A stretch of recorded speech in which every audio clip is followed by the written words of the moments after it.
Praise the Lord. ஆண்டவராகிய இயேசு கிறிஸ்துவின் நாமத்தினாலே இந்த நாளிலே கர்த்தருடைய வார்த்தை 91ஆம் சங்கீதம் 7வது வசனம். உன் பக்கத்தில் 1000 பேரும் உன் வலது பக்கத்தில் 10000 பேரும் விழுந்தாலும் அது உன்னை அணுகாது என்று பைபிள் சொல்லிக் கொண்டிருக்கிறது. கர்த்தருடைய பிள்ளைகளே, நம்ம எல்லா காரியத்துக்கும் பயந்து கொண்டிருக்கிறோம். யாரனா மந்திரம் உங்களுக்கு பண்ணிட்டாங்கன்னாக்கா அந்த வார்த்தையை நம்புறது, தேவனுடைய வார்த்தை நம்புறது இல்ல. தேவ வார்த்தை சொல்லிக் கொண்டிருக்கிறது, உன் பக்கத்தில் 1000 பேர் இருந்தாலும் உன் வலது பக்கத்தில் 10000 பேர் விழுந்தாலும் அது உன்னை அணுக முடியாது.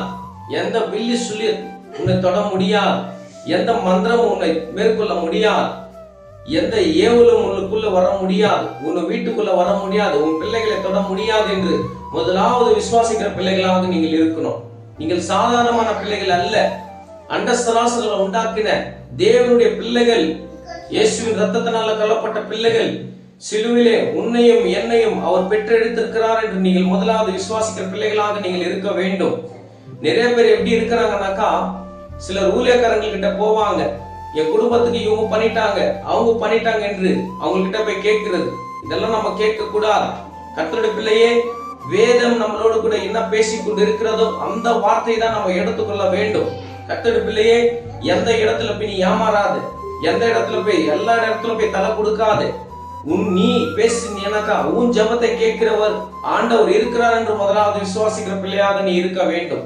இந்த மனப்பான்மை, இந்த விசுவாசம் உனக்கு வர வேண்டுமானால் நீ ஜெபிக்கிற பிள்ளையாக இருந்தால் நீ எதுக்குமே பயப்பட மாட்ட. நீ எந்த இடத்துல போயிட்டு அதிகமாக போயிட்டு தலை கொடுக்க மாட்ட, அதிகமா போயிட்டு தீர்க்க தரிசனத்தை கேட்க மாட்ட. உனக்குள்ள தீர்க்க தரிசனம் எல்லாமே உன் வாழ்க்கை எப்படி இருக்கணும், உன் எதிர்காலம் எப்படி இருக்கணும், உன் குடும்பம் எப்படி இருக்கணும், உன் பிள்ளைகள் எப்படி இருக்கணும் என்று எல்லாமே இந்த வேதத்துல எழுதப்பட்டு இருக்கிறது. இந்த வேதத்துல என்ன இருக்கிறதோ அந்த வார்த்தை பிரகாரமா நீ நடந்து கொண்டால் இந்த வார்த்தைக்குள்ள வல்லமை இருக்கிறது, ஜீவனம் இருக்கிறது என்று முதலாவது விசுவாசிக்கிற பிள்ளையா இருக்கணும். இந்த மந்திரம் தந்திரத்துக்கெல்லாம் பயப்படாதீங்க. ஆண்டவர் உங்களோடு கூட இருக்கிறார் என்று முதலாவது விசுவாசிங்க. ஆண்டவர் இந்த வார்த்தை மூலியமா உன்னோடு கூட பேசினார் என்று விசுவாசிங்க. கர்த்தர் தாமே உன்னை ஆசீர்வதிப்பாராக. ஆமென், ஆமென், ஆமென்.